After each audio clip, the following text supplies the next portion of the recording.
ஏமா உன்னை மாப்பிள்ளை கொண்டு வந்து விட்டுட்டு போலையா? நீ மட்டும் பிள்ளைய கூட்டிட்டு வந்திருக்கிற இந்த வெயில்ல. என்ன மணிமகள, காஃபி எடுத்துக்கோ.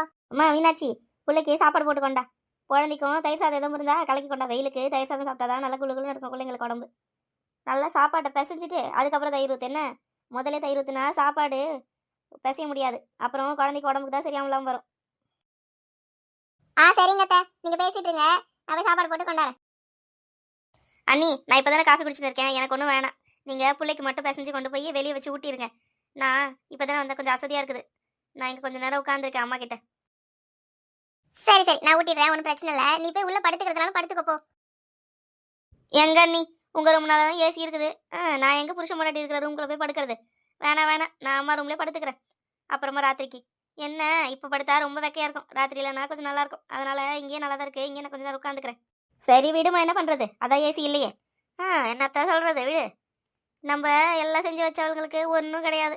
புதுசாக வந்தவங்களுக்கு தான் எல்லா ஐஸ்வர்யமும் எல்லா சகல வசதியும். அதெல்லாம் நம்ம பார்க்க முடியாது. விட்டு தள்ளு. சரி வா, வெளியே வேப்ப மரத்தாண்ட கட்டில் போடவா, அங்கே உட்காந்துக்கிறியா? சண்டாரி, இவ வர வரைக்கும் ஒரு சண்டையும் இல்லை. வந்ததுமே எடுத்து கொடுத்துட்டு அம்மாக்கு சண்டை போடுறதுக்கு சாக்கு. ஐயோ, எங்க இருந்துதான் வராளுங்களோ, வீட்டில் பஞ்சாயத்து திருத்தி வைக்கவே நிம்மதியா அப்படி இருக்க முடியலடாப்பா. இவ வரான்னு தெரிஞ்சது நான் எங்க அம்மா வீட்டுக்கு ஓடிடலான்னு பார்த்தேன். விடுவேனா நினைச்சேன் இந்த கிழவி. என்னத்த சொல்ல. வேணாம்மா, இப்போ அங்கே வெக்கையாக தானே இருக்கும், சாயந்தரமா வேணா போட்டு உட்காருவோம். இப்போ இங்கேயே உட்காந்து காஃபி குடிப்போம். வெயிலுக்கு காஃபி வேற இன்னும் இருக்க போதுமா. ஜூஸு கீஸு போட்டு கொண்டாந்துருந்தா என்ன? ஜூஸ் போட்டு கொடுக்க நீ என்ன அக்காவா தங்கச்சியா? கொடுக்கறத குடிடி, அப்புறம் இதுக்கே கஷ்டமா போயிடும் உனக்கு. இது வேலைக்காவது. இன்னும் கொஞ்ச நேரம் இங்க நின்று இவ ஊர் பஞ்சாயத்து தெரு பஞ்சாயத்து மொத்தத்தையும் என் வீட்டில் எடுத்து வச்சிருவா. நம்ம கிளம்ப வேண்டியதான். அம்மா பொண்ணும் தனியா என்னத்த வேணா திட்டின்னு போட்டோம், என் காதல உழவா போகுது. அதான் மகாராணி கொடுத்துருக்காளே பிள்ளைக்கு சோறு வைக்கிற வேலை, ஆயா மாதிரி என்ன கொண்டு போய் அதை வச்சுட்டு அது வருவோம். என்னத்தான் பண்றது? சே, என்னடா நம்ம நாத்தனா வந்திருக்கிறாளேன்னு ஓடி போய் காஃபி போட்டு கொண்டு வந்து கையில கொடுத்து எப்படி இருக்க என்னன்னு விசாரிச்சா அது வரைக்கும் வலிக்காம குறை சொல்றான். செய்யலன்னு குறை சொன்னா பரவாயில்ல, செஞ்சதை வச்சு குறை சொல்றாளுங்களே இவளுங்களா. நான் என்னத்தான் சொல்றது? எல்லாம் என் தலையெழுத்து. அப்ப வரட்டும், இன்னைக்கு என் வீட்டுக்காரன் வரட்டும். 4 பக்கமும் ஏசி வாங்கி மாட்ட சொல்றாங்க அம்மா ரூம்ல. ஃபேனே போட்டுட்டு தூங்க மாட்டா. பொண்ணு வந்ததும் இந்த ரூம்ல ஏசி போடலன்னு குறை பாடுறா பாரு அம்மா பொண்ணு சேர்ந்துக்கிட்டு.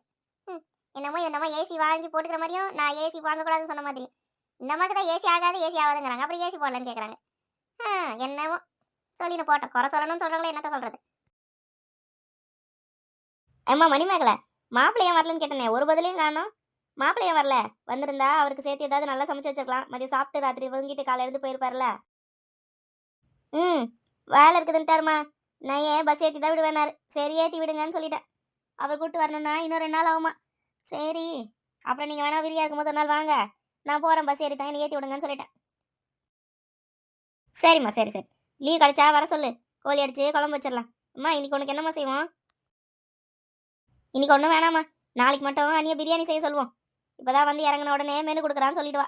அதெல்லாம் ஒன்றும் வேண்டாம், இன்னைக்கு ஏதோ ஒன்று செஞ்சு வச்சிருப்பாள். அதை காலங்காத்தாலேயே அடுப்படியில் எல்லாத்தையும் செஞ்சு ஆட்டி இறக்கிட்டு அதுக்கப்புறம் ஊர் மேலே சுத்த போயிடுவாளே சிநேகிதிங்களாண்ட. அதனால இருக்கிறதையே சாப்பிட்டுப்போம். அவ யாரடி சொல்றதுக்கு, நான் பெத்தம் அவளை.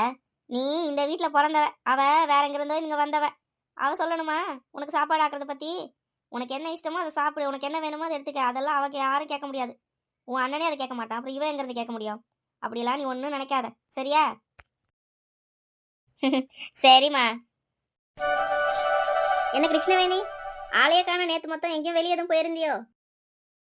ஆமா, போற வெளியே. உன் வீட்டுக்கு வரவே முடியல என்னால. வெயில் என்ன கொஞ்சம் நஞ்சமா அடிக்குது. அப்பப்பா, கால் எடுத்து வெளியே வைக்க முடியல. 2 அடி நடந்தா கிறக்கமாயிடுது. அப்புறம் எங்கிருந்து நான் வெளியே போறது? என்னால முடியல நேற்று வெயிலுக்கு. இன்னைக்கு ஏதோ கொஞ்சமாச்சும் நேற்றுக்குன்னா பரவாயில்லன்னு தோணுச்சா, அதான் எழுந்து வந்தேன். இங்கேயாவது கொஞ்சமாவது மரம் இருக்குது, காத்தோட்டமா இருக்குது. என் வீட்டாண்டெல்லாம் காலே வைக்க முடியல தெரியுமா? வீட்டு வாசலையே வெயில் அடிக்குது. ஆமா, வீடுனா 4 மரம் சுத்தியும் இருந்தாதான் காத்து வரும். உன் பிள்ளையும் உன் மருமகளும் என்னடானா ஒரு மரமா வெட்டிட்டு அங்க வெறும் வீடு மட்டும் தான் இருக்குது. கூரையாவது சூடு தாங்கணும்ல, ஒரு மரமாவது இருக்குத நிழலுக்கு உங்க வீட்டாண்ட. இப்படியுமா இருப்பீங்க? நான் சொன்னா அதுங்க எங்க கேக்குது? நான் மரத்தை வெட்டாதீங்கன்னு தான் சொல்றேன். அவங்கதான் என் பொண்டாட்டிக்கு 4 இலை கீழே விழுந்தா அதை பெருக்கிறது கஷ்டம், அதனால வெட்டிடுவோம்னு சொல்லி வெட்டுறாங்க. அதுக்கும் மீறி போனா அவங்க வீட்டு இலை நம்ம வீட்டுல விழுது, இவங்க வீட்டு இலை அங்க போய் விழுதுன்னு பக்கத்து வீட்டு சண்டை வேற. ஐயோ, நான் சொன்னா நீ நம்ப மாட்டேன் சரோஜா. நிழலுக்கு இருக்கிற மரத்தை விடு, பூவா தொங்கி காயா காய்க்கிற முருங்கை மரத்தையே வெட்டிட்டாங்க, பெருக்க முடியலையா. இப்ப ஏற்பட்ட சோம்பேறியா நீ எங்கேயாவது பாத்துருக்கிறியா? என்ன சொல்ற வேணி? முருங்கை மரத்தையா வெட்டிட்டா? அவ என்னமோ வேர் விட்டு போச்சு அதான் வெட்டிட்டேன்னு சொன்னா. வெறும் இலையை பெருக்க முடியாமையா முருங்கை மரத்தை வெட்டிட்டாங்கிற? அட, நான் சொன்ன நீ நம்ப மாட்டியா? நான் உண்மையை தான் சொல்றேன். நல்லா காய்ச்சிட்டு இருந்தது. ஒரு மாசத்துல 100 150 காய் வைக்கும். எடுத்துட்டு போய் கடையில போட்டு வித்து காசு பண்றாளுங்க பக்கத்து வீட்டுக்காரங்க. ஆனா இவளுக்கு ஒரு கூரும் கிடையாது. அந்த காய் காஞ்சு போய் கிடக்கும். அதை பறிச்சு சமைக்க கூட இதுக்கு சோம்பேறித்தனம். யாராவது பக்கத்து வீட்டுக்காரங்க வந்து 2 காய் கேட்கட்டும், ஒத்துக்கவே மாட்டாளே.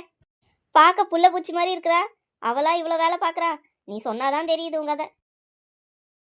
அட, அப்படி சொல்லாத சரோஜா. உன் மருமகளாட்டம் லொடலொடன்னு பேசிக்கிட்டு ஏதோ ஒன்று பண்ணிக்கிட்டு இருக்கிறவளுங்களை கூட நம்பிடலாம். ஏன்னா அவளுங்க என்ன மனசுல இருந்தாலும் அதை வாயில சொல்லிட்டு போயிடுவாளுங்க. மனசுக்குள்ள ஒன்னையும் வச்சிருக்க மாட்டாளுங்க, வெகுலியா இருப்பாளுங்க.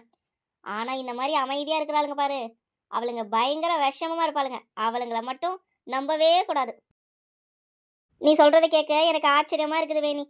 என்னதான் வேற மரத்தை வெட்டினா கூட முருங்கை மரத்தை யாராவது வெட்டுவாங்களா? கடவுளே, பூக்கும் சமைக்கலாம், இலையும் சமைக்கலாம், காயும் சமைக்கலாம், எவ்வளோ செய்யலாம். அசைவம் செஞ்சாலும் சரி, சைவம் செஞ்சாலும் சரி, முருங்கைக்காய் போட்டு நிம்மதியாக சமைச்சிட்டு உட்காரலாம். என் அம்மா எல்லாம் அந்த காலத்தில் ஒரு முருங்கை மரம் இருந்தா கஷ்டத்தில் அந்த வீட்டுக்குள்ள எந்த பிரச்சனையும் இருக்காது சாப்பாட்டுக்குன்னு சொல்லுவாங்க. குழம்புக்கு செலவுக்கு எதுவும் கிடையாது. 4 முருங்கைக்காய் வச்சு சமைக்கலாம். ஆனால் வீட்டில் வர எந்த காய் இருந்தாலும் அதை தினம் சமைக்க முடியாது.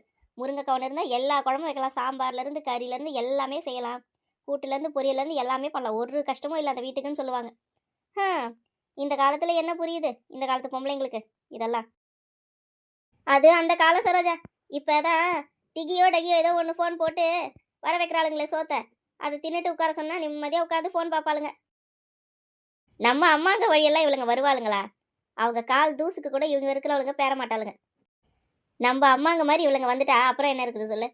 நம்ம அம்மா எல்லாம் அந்த காலத்தில் ஒரு காயையும் வெளியே வாங்கி சமைக்க மாட்டாங்க. கத்திரிக்காயிலேருந்து வெண்டைக்காயிலேருந்து எல்லாமே அறுவடையில் எடுத்து சமைச்சு வைப்பாங்க. மிச்சம் காயை எடுத்து வத்தல் போட்டு எடுத்து வச்சுப்பாங்க. அதையே தான் வருஷத்துக்கு சமைப்பாங்க. என்னமோ போ, இப்போ இருக்கிற பொம்பளைங்க ஒன்றும் கிடையாது. காய்கறி கடையில் வாங்கிட்டு வந்து அடுப்பில் வச்சு சமைக்க கூட கஷ்டப்படுறாளுங்க. என்னத்த சொல்ல? என்ன நம்ம நேரம், நம்ம அம்மா காலத்துலேருந்து நம்ம காலம் ஒன்றும் பெருசாக மாறிடலை. ஆனால் நம்ம பிள்ளைங்க காலம் அடியோட மாறி போச்சு இல்லவே நீ? எங்க நீ அண்ணனுக்கு தொழிலெல்லாம் எப்படி போகுது? நல்லா போதா? கடையில் வியாபாரம் நல்லா இருக்குதா? அவருக்கு என்ன நல்லாதான் வியாபாரம் ஆகுது. அந்த வியாபாரம் ஆகுறாலும் பிள்ளைங்களை படிக்கிறதுக்கு அதுக்கு இதுக்குன்னு சரியா இருக்குது. பெரியவளுக்கு ஒரு 10 பவுன் நகை தான் இது வரைக்குமே சேர்த்து வைக்க முடிஞ்சது. எங்க நகை விற்கிற விலைக்கு எங்கத்த தங்கத்தை வாங்குறது? அம்மா, 10 பவுன் நகை எடுக்கணும்னா சொத்தையே விற்கணும் போல இருக்குது போற போக்க பார்த்தா. ஆமா, நீ நகையோட நிலவரது பார்க்கவே பயமா இருக்குது. நாளுக்கு நாள் எவ்வளோ விலையேறி இருக்குது. அப்பாப்பா, பொம்பளை பிள்ளைங்களை வச்சிருக்கிறவங்களுக்கு வயிற்றுல புள்ளியே கிடைக்குது போங்க.